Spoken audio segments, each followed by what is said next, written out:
Hello guys, for today's video po ay ituturo ko po sa inyo kung paano po gumawa ng stand, ng grocery stand. So, gayahin lang po muna natin to siya. Paano po ba tayo gumawa ng ganito? So, nauna po ay iayos po natin yung positioning po ng ating origin. Punta po tayo sa camera, parallel projection, and then right. Para po makapag-layout po tayo ng sizes po natin, nandito po yung measuring niya. Gagawa po tayo ng 2 meter by 0.06. 2 meter, 0.06. Yan. Yung ito naman po niya is 10 cm. Yung haba po ng paa po natin. Paangat po ng 0.10.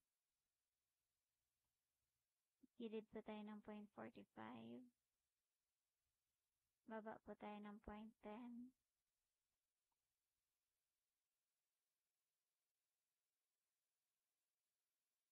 0.06. 0.06.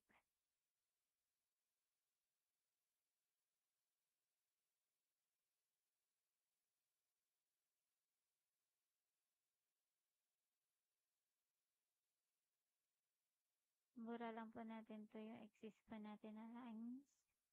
Para po mamikro po natin siya. Ito po yung eraser. Yan. Double click. Right click. Make group. Ikot lang po natin siya para ma-extrude po natin siya ng 0.04.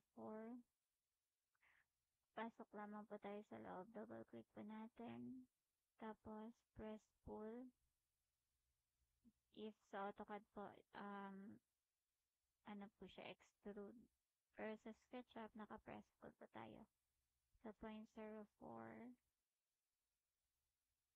Okay. So, paano po ba natin siya bubutasan?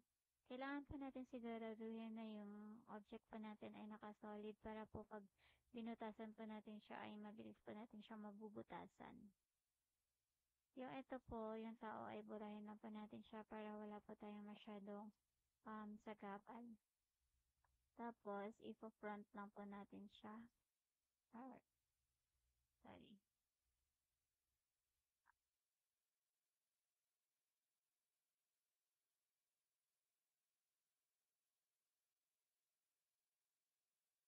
Kanina po pinindot ko po yung front, pero kailangan po kasi dito po tayo magbubutas banda. So, yung sa may paahan pa tayo. Gumamit pa tayo ng back. Ito po yung back. Hatiin lang po natin yung 40 cm. So, magiging 20 po siya. Midpoint na po tayo. 0.1, 0.01. And then, 0.005 para sa space pa natin. Baba pa tayo ng 0.02, 0.01. Okay. Make group po natin siya. Tapos, i-copy lang po natin siya sa kabila. Gawa po muna tayo ng space po dito na 0.05. Ay, sorry. 0.005. Saka po natin siya i-copy sa kabilang side. Pindot lang po natin yung move. Tapos, pag okay na po siya, pindot po natin na isang beses yung control para po makopy yung object. Since nakopy na po natin siya, extrude po natin siya para po mabutasan natin yung stand. Pasok po tayo sa loob. Ilagpas lang po natin siya ng konti doon. So, since 0.06 po yung ginamit natin kanina sa itong length na to, so, gawa po tayo ng 0.08 para siya lumagpas sa labas. or lumagpas siya sa stand po natin.